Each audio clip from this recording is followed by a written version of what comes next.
तुर्की और सीरिया के सीमावर्ती इलाकों में भूकंप ने भारी तबाही मचाई। 6 फरवरी 2023 की सुबह आए भूकंप में अब तक 11,000 से ज्यादा लोगों के मारे जाने की पुष्टि हो गई है, जबकि 50,000 से ज्यादा लोग घायल हैं। 7.8 तीव्रता वाले भूकंप ने एक बड़े इलाके को सपाट कर दिया। सवाल यह है कि क्या इस तरह की विनाशकारी आपदा को पहले से भांपा जा सकता है ताकि जान माल का नुकसान रोका जा सके।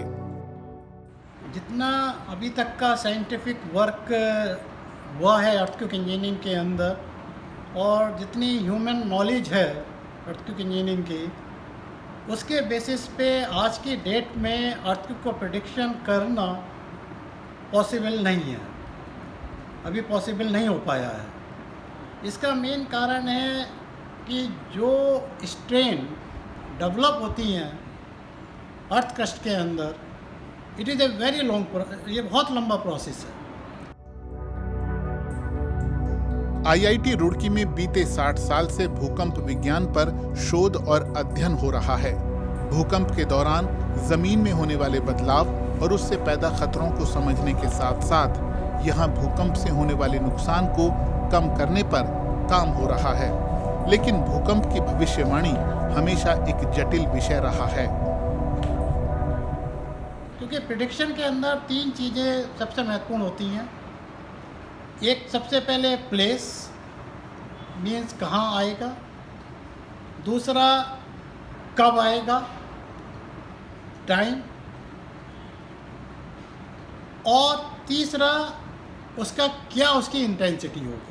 तब आप कह सकते हो कि हमारा प्रेडिक्शन एक सही डायरेक्शन में हो पाएगा। और जिनका कि तीनों के बारे में ही अभी तक के नॉलेज के हिसाब से हम उसको असेस नहीं कर पा रहे हैं, क्योंकि यह एक अर्थक्वेक का होना एक ज़मीन के काफ़ी अंदर की गतिविधियां हैं।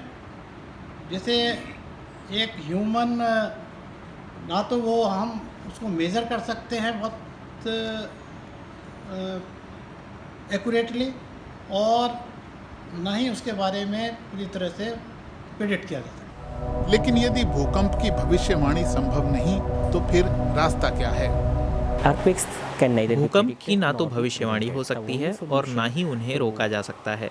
अकेला समाधान है कि भूकंप की वजह से होने वाले नुकसान को कम से कम किया जाए। भूकंप रोधी इमारतें बनाई जाएं। भूकंप रोधी ढांचा बनाना तब तक अधूरा है जब तक हम नींव और भूकंप के दौरान जमीन में होने वाली गड़बड़ियों का ध्यान नहीं रखेंगे। भूकंप नींव को प्रभावित करते हैं। होता क्या है, अगर नींव का ध्यान नहीं रखा गया तो नींव या तो भूकंप के दौरान नाकाम हो जाती है या फिर वो सेटलमेंट्स को महसूस करेगी और इस वजह से स्ट्रक्चर पूरी तरह ध्वस्त हो सकता है। भारत भी अतीत में कई विनाशकारी भूकंप झेल चुका है, जिनमें जान माल की बड़ी हानि हुई है। लेकिन दूसरी तरफ पूरे देश में बड़े पैमाने पर निर्माण हो रहा है। ऐसे में जरूरी है कि इमारतों को भूकंप रोधी बनाने पर पूरा ध्यान दिया जाए। किसी भी स्ट्रक्चर को अर्थक्वेक रेजिस्टेंट बनाने के लिए 2 चीज़ें इंपॉर्टेंट हैं। एक तो हम बोलते हैं उसका स्ट्रेंथ और दूसरा है डक्टिलिटी। तो हम दोनों ही इम्प्रूव करते हैं। स्ट्रेंथ इम्प्रूव करने के लिए आपको ज़्यादा कंक्रीट, ज़्यादा सरिया लगाना पड़ेगा। डक्टिलिटी के लिए आपको सरिये का सही इस्तेमाल करना होगा। तो ज़्यादातर स्थिति में क्या होता है कि लोग सरिया तो काफ़ी लगाते हैं, लेकिन क्योंकि उसको सही तरीके से नहीं लगाते हैं, इसलिए उसकी डक्टिलिटी कम मिलती है और ऐसे स्ट्रक्चर्स जो है वो अर्थक्वेक के दौरान काफ़ी अनसेफ होते हैं। भारत को भूकंप के खतरे के हिसाब से अलग अलग जोन्स में बांटा गया है, लेकिन पूरी तरह सुरक्षित कोई इलाका नहीं है। देश का ऐसा कोई स्थान नहीं है जहाँ पर अर्थक्वेक आने की संभावना बिल्कुल ना हो।